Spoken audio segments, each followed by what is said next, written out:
এই বাচ্চার কথা কেউ মনে রাখবে না, এই বাচ্চাটার কথা কেউ মনে রাখবে না। 3 মাস পরে, 6 মাস পরে, 1 বছর পরে আরো নতুন ইস্যু আসবে, আরো নতুন পাপ হবে, আরো বড় বড় ঘটনা ঘটবে। এরপরে মানুষ এই বাচ্চাটাকে ভুলে যাবে। এই বাচ্চাটা কি তার মৃত্যু যন্ত্রণা ভুলতে পারবে? তার সম্মানহানি ভুলতে পারবে? তার পিতামাতাকে ভুলতে পারবে? এখন প্রশ্ন হচ্ছে, তার পিতাকেও যদি আমরা জিজ্ঞাসা করি, ইসলামে রেপের শাস্তি হচ্ছে মৃত্যুদণ্ড, আর ব্যভিচারের শাস্তি হচ্ছে অর্ধেক কোমর পর্যন্ত পুঁতে পাথর নিক্ষেপ করে হত্যা করা। এবং বিবাহিত ব্যক্তি হলে এই শাস্তি, অবিবাহিত হলে 100 বেত্রাঘাত, 1 বছরের নির্বাসন এবং সমাজ থেকে বয়কট করা। আর ধর্ষণ হলে সরাসরি মৃত্যুদণ্ড। 3 মাস সময় লাগার কথা না, 3 দিনের মধ্যেই করা সম্ভব। এটা শরিয়া আইন, এটা আল্লাহ রাব্বুল আলামিনের শরিয়া বিধান। এখন তারাও কি এটাতে রাজি হবেন? যারা শোক প্রকাশ করছেন তারা কি এই বিধানটা কার্যকর করতে রাজি হবেন? যে ধর্ষককে সবার সামনে প্রকাশ্যে মৃত্যুদণ্ড দেয়া হোক, শরিয়া আইন কার্যকর করা হোক? রাজি হবেন না। কারণ আপনারা বলবেন এটা করতে গেলে বাংলাদেশ থেকে মৌলবাদী রাষ্ট্র হয়ে যাবে। তো সমস্যার গোড়ায় আপনারা যেতে চান না, ডালপালা নিয়ে নাড়াচাড়া করেন।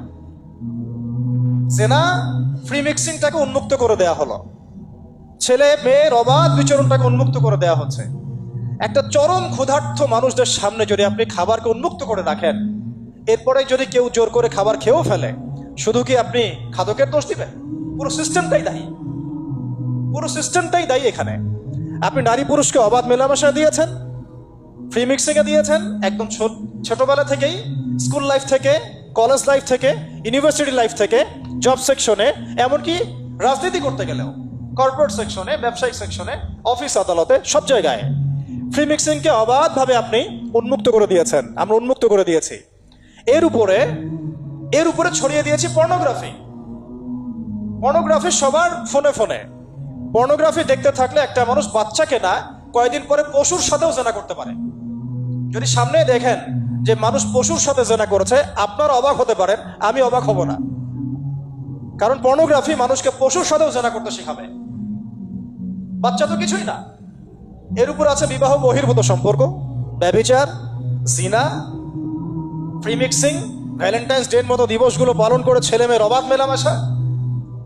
আর এই জেনাগুলোকে আমরা বলছি গাছে আসার গল্প, যেখানে ওর উপরে 100 বেত্রাঘাতের শাস্তি অলরেডি মজুদ হয়ে গেছে।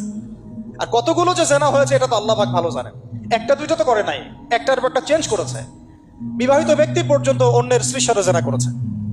আর এটা তো ধর্ম তো অনেক বড় বিষয়, ধর্ম তো অনেক বড় বিষয়। এটা তো একটা মানবতা বিরোধী অপরাধ, এটা তো একটা মানবতা বিরোধী অপরাধ। এখন সমস্যা কি এক কেন্দ্রিক? এটা বহুমুখী সমস্যা। ফ্রি মিক্সিং রেখেছেন, পর্ন চালু করে দিয়ে